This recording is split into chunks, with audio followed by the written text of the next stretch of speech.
کرتے تھے، محبت کرتے تھے، علم لیتے تھے ایک دوسرے سے۔ مولانا اہل تشیع کا بھی یہی نظریہ ہے کہ وہ کسی سے تلمذ نہیں کرتے تھے اور تعلم کے لیے نہیں جاتے؟ انہوں نے یہی فرض کر رکھا تھا کہ نبی کی طرح اللہ ہی انہیں سکھاتا، وہ کسی کے شاگرد نہیں ہوتے۔ ایسی باتیں ہیں حقیقت کے ساتھ نہیں، غلوی عقیدت میں نا بہت آگے نکل جاتے ہیں، ایسی بات نہیں تھی۔ جزاکم اللہ خیر۔ جی السلام علیکم۔ وعلیکم السلام۔ یہ بھائی اپنے ٹیلی ویژن کی آواز کچھ کم کریں۔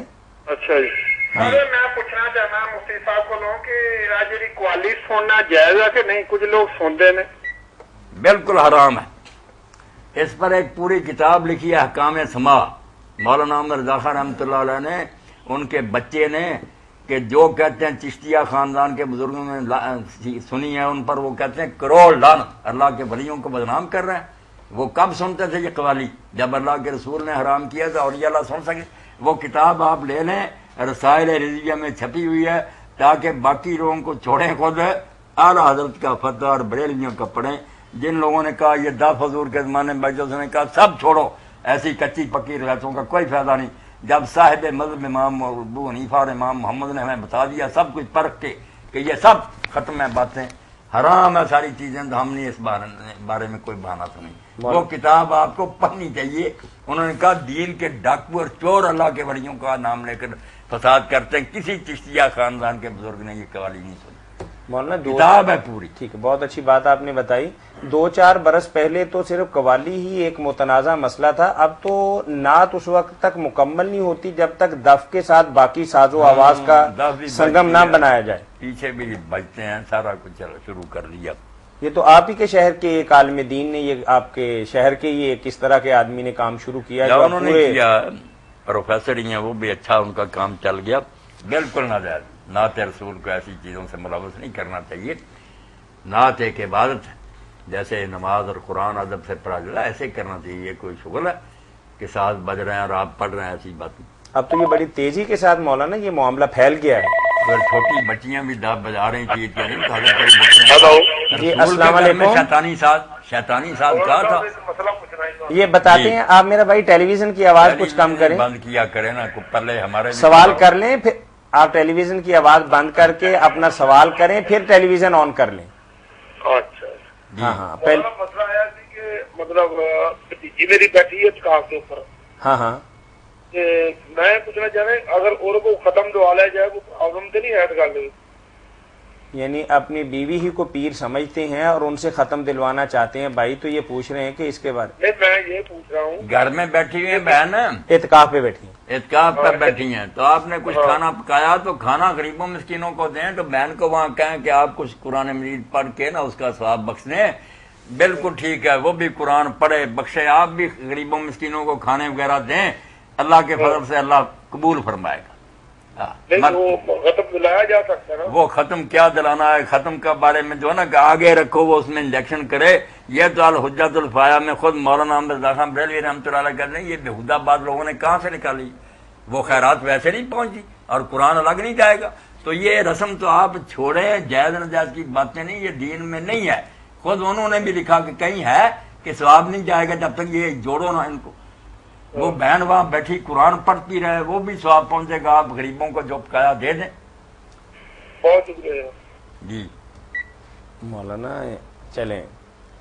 اچھا شیر کے بارے میں ہم دوبارہ بتا دیں کہ اب اس مارکیٹ کے اندر وہ 100 روپے کا شیر جو ہے وہ 1000 روپے میں لیا بھی جا رہا ہے اور بیچا بھی جا رہا ہے، اور اس کے پیچھے گورنمنٹ آف پاکستان کی پوری پشت پناہی بھی ہے، تو یہ کاروبار ہی کی شکل کے اندر ہے۔ جیسے کسی زمانے کے اندر کسی بندے نے 100 روپے تولا سونا خریدا ہو تو آج 100 روپے سونا تو نہیں بیچے گا، وہ تو آج مارکیٹ کے حساب سے ہی خریدے گا اور بیچے گا۔ بالکل بالکل، یہ کاروبار ہے، اس میں اتار چڑھاؤ آتا ہے، کبھی ریٹ بڑھ جاتا ہے۔ چلیے مولانا ہم یہ آپ سے یہ نماز کے متعلق جی کہ اردو پنجابی اور اپنی علاقائی زبانوں کے اندر، جی السلام علیکم۔ یہ زکات کے بارے میں پوچھنا تھا۔ جی فرمائیے۔ ایک آدمی ہے، اس کا مطلب کاروبار ہے، تو ظاہر ہے وہ مارکیٹ سے بھی بورنگ کرتا ہے، ہاں ہاں، تو وہ جتنا اس کے پاس مال ہے اتنا ہی اس کا سمجھ لیں کہ وہ لین دین جو ہے اتنے کا اس کے پاس مال ہے۔ جی ٹھیک ہے. تو اس کی زکات کی فرضیت کس طرح ہوگی, نصاب کس طرح نکالے گا؟ چلیے میں آپ کی بات کو تھوڑا واضح کرتا ہوں. فرض کرنے کہ ایک بندہ 5 لاکھ روپے کا سودا اس نے خریدا, ہاں جی, اور کچھ 2-4 لاکھ روپے اس نے مارکیٹ کا مزید دینا بھی ہے اور کچھ مارکیٹ سے لینا بھی ہے, صحیح ہے, ایسے ہی کہہ رہے ہیں نا آپ؟ ہاں جی, سیم یعنی سچویشن ہے, اگر مال اتنے کا ہے تو دینا بھی اتنا ہی ہے. ہاں ٹھیک ہے, لیکن 5 لاکھ یا 4 لاکھ جو بھی ایک مالیت ہے وہ اس کے پاس ہے, ہاں جی, کاروبار کی شکل کے اندر, سامان کی شکل کے اندر. جی جی, ٹھیک ہے. آپ میرے بھائی یہ قرضہ جو ہے نا اس کو ذہن سے نکال دیں, اس نے لوگوں کو بہت پریشان کر, لینے دینے کو چھوڑیں, لینا ہے تب بھی, نہیں لینا تب بھی. وہ جو آپ کے پاس ہے نا کیش اور جو ہے سامان پڑا ہوا جو بیچنا ہے, اس کا حساب لگائیں. بے شک آپ نے اس سے 10 گنا زیادہ دینا ہو آپ کو معافی نہیں مل سکتی, یہ چیز آپ کی ملکیت میں.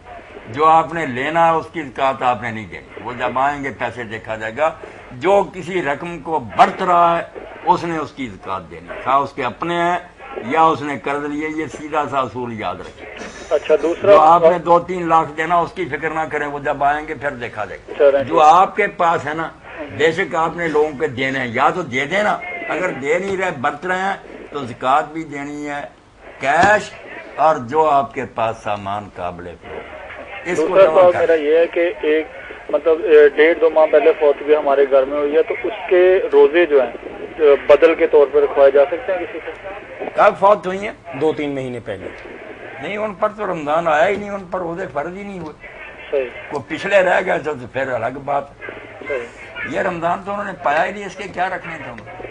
بدل تو ہوتا نا کسی پر فرض اور وہ نہ ادا. چلیے مولانا بھائی کے سوال کو اور واضح کرتے ہیں. اگر پچھلے سال کے بہن پہ روزے تھے لیکن اللہ تعالیٰ کی طرف سے کچھ ایسا ہو گیا کہ وہ روزے پورے نہیں کر سکیں, اب وہ اللہ کو پیاری ہوگی, تو اب گھر والے کیا کریں گے؟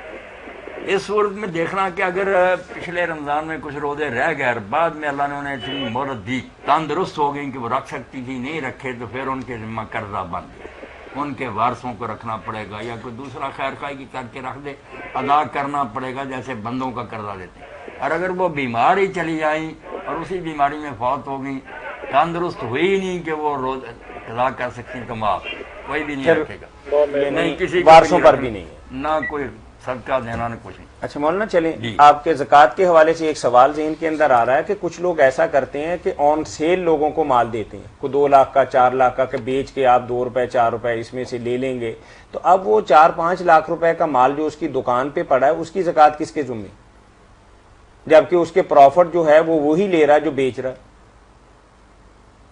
نہیں, کسی نے سامان رکھوایا, جی کسی نے سامان رکھوایا ہے مارکیٹ سے. جیسے آپ کو بندے نے سوال کیا کہ میں نے مارکیٹ کا دینا بھی ہے, اور دینا شاید اسی شکل کے اندر ہو کہ جیسے جیسے بیچتا جائے گا تھوڑا تھوڑا کر کے دیتا جائے گا, جو مارکیٹ کے اندر اس وقت رسم و رواج ہے. نہیں, ایک تو نا کسی نے سامان رکھوا دیا کہ میرا یہ بیچتے رہا, منافع تو میں لے لینا اور باقی میرا واپس کریے. اور ایک ہے کہ بیچ دیا اس نے, مال آپ کا ہے, آپ نے بیچنا, اس نے صرف اتنا کیا کہ نقد نہیں آپ سے لیے, وہ اور بات. اگر آپ کو مالک بنا دیا کہ میں نے بیچ دیا, میرا سے کوئی تعلق نہیں ہے, سب آپ کا, پھر تو آپ نے اس کی زکات دینی. اگر کسی کا پڑا ہوا ہے, امانت ہے کہ آپ دیکھے گا تو کچھ ہوگا, پھر وہ نہیں, پھر میری ذمہ داری میں. پھر نہیں زکات دینی. ایک اور زکات کے حوالے سے سوال ہے. السلام علیکم. السلام علیکم سر. جی وعلیکم السلام ورحمۃ اللہ. ہلو. جی جی السلام علیکم. ہلو. اپنے ٹیلی ویژن کی آواز کچھ کم کریں بھائی. جی میں نے کم کر دی. میں اپنے سب بہنوں بھائیوں سے گزارش کروں گا کہ جو لوگ بھی ہمیں کال کرتے ہیں نا, اپنے ٹیلی ویژن کی آواز بند کر لیں, ہمیں کال کر کے پھر ٹیلی ویژن کی آواز کو آن کر لیں, ہم فون بند کر دیں گے, آپ اپنے سوال کو ٹیلی ویژن پہ اس کا جواب لے سکیں گے. جی جی جی فرمائیے بھائی. اچھا سر, میں تھوڑا سا نماز کے بارے میں مطلب وہ ہے وہ آپ تھوڑا سا کلیئر کروائیے گا کائنڈلی. آپ نے آواز نہیں کم کی ٹیلی ویژن کی, پہلے تو اس کو کم کر لیں نا. میں نے سر بالکل زیرو کر دی ہے. اچھا چلیں آپ فرمائیے. اچھا سر, اب بہت سارے جو فرقے ہیں ہمارے, ہاں ہاں, جی مطلب اہل سنت ہو گئے یا اہل حدیث وغیرہ یا دیوبند وغیرہ کچھ بھی, سر اب یہ تمام فرقہ جات جو ہے نا وہ یہ کہتے ہیں کہ ایک دوسرے کے پیچھے نماز پڑھنا حرام ہے. ٹھیک ہے, تو پھر کرنے یہ واضح کیجیے گا کہ نماز کس کے پیچھے پڑھنا جائز ہے. کیا ہم اہل اسلام ایک پوائنٹ پہ اکٹھے نہیں ہو سکتے؟ بہت